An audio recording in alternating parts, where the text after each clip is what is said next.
پہلے تو اسے کوئی بات سمجھ نہیں آ رہی تھی، لیکن بعد میں اس کو ناجی کی آواز بڑی صاف سنائی دے رہی تھی۔ آبادیوں سے دور رہنا، اگر کوئی شک میں پڑے تو سب سے پہلے اس پیغام کو غائب کرنا۔ جان پر کھیل جانا، جو بھی تمہارے راستے میں حائل ہو اس کو راستے سے ہٹا دینا۔ تمہارا سفر 4 دنوں کا ہے، 3 دن میں پہنچنے کی کوشش کرنا۔ سمت یاد کر لو، شمال مشرق، ناجی کہہ رہا تھا۔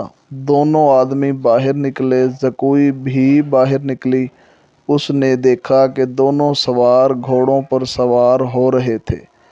ناجی اور عروش بھی باہر نکلے تھے، وہ شاید ان کو الوداع کہنے کے لیے باہر کھڑے تھے۔ گھوڑ سوار بہت تیزی سے روانہ ہوئے۔ ناجی نے زکوئی کو بلا کر باہر جا رہا ہوں، کام بہت لمبا ہے، دیر لگے گی، تم آرام کر لو، اگر اکیلے دل نہ لگے تو گھوم پھر لینا۔ ہاں، جب سے آئی ہوں باہر ہی نہیں نکلی، زکوئی نے کہا۔ ناجی اور عروش بھی چلے گئے۔ زکوئی نے چوگا پہنا، کمر میں خنجر اڑاسا اور حرم کی طرف چل پڑی۔ وہ جگہ کچھ 100 گز دور تھی۔ وہ ناجی پر یہ ظاہر کرنا چاہتی تھی کہ وہ حرم کے اندر ہی جا رہی ہے۔ دربان کو بھی اس نے یہی بتایا۔ حرم کے اندر جب زکوئی داخل ہوئی تو حرم والیاں اس کو دیکھ کر حیران ہوئی۔ وہ پہلی بار وہاں آئی تھی۔ سب نے اس کا استقبال کیا اور اس کو پیار کیا۔ ان دونوں لڑکیوں نے بھی اس کو خوش آمدید کہا جو زکوئی کو قتل کرنا چاہتی تھی۔ زکوئی سب سے ملی اور سب کے ساتھ باتیں کی، پھر حرم سے باہر نکلی۔ وہ خرنٹ ملازمہ بھی وہیں تھی جس نے زکوئی کو قتل کرنا تھا۔ اس نے زکوئی کو بڑے غور سے دیکھا اور زکوئی باہر نکل گئی۔ حرم والے مکان اور ناجی کی رہائش گاہ کا درمیانی علاقہ اونچا نیچا تھا اور ویران۔ زکوئی حرم سے نکلی تو ناجی کی رہائش گاہ کی بجائے بہت تیز تیز دوسری سمت کی طرف چل پڑی۔ ادھر ایک پگ ڈنڈی بھی تھی، لیکن زکوئی ذرا اس سے دور جاتی تھی۔ زکوئی سے 15-20 قدم دور ایک سایہ بھی چلا جا رہا تھا۔ وہ کوئی انسان ہو سکتا تھا، لیکن سیاہ لبادے میں لپٹے ہونے کی وجہ سے کوئی بھوت ہی لگ رہا تھا۔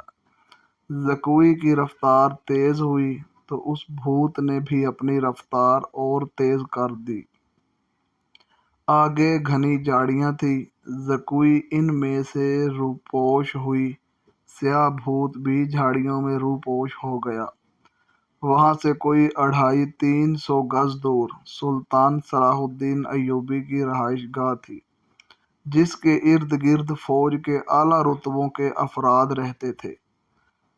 زکوئی کا رخ ادھر ہی تھا۔ وہ جھاڑیوں سے نکلی ہی تھی کہ بائیں طرف سے سیاہ بھوت اٹھا۔ چاندنی بڑی صاف تھی، لیکن پھر بھی اس کا چہرہ نظر نہیں آ رہا تھا۔ اس کے پاؤں کی آہٹ بھی نہیں تھی۔ بھوت کا ہاتھ اوپر اٹھا، چاندنی میں خنجر چمکا اور بجلی کی سی تیزی سے زکوئی کے بائیں کندھے اور گردن کے درمیان اتر گیا۔ زکوئی کی کوئی چیخ نہیں نکلی۔ خنجر اس کے کندھے سے نکال دیا گیا۔ زکوئی نے اتنا گہرا وار رکھا کہ اپنے کمر بند سے اپنا بھی خنجر نکالا۔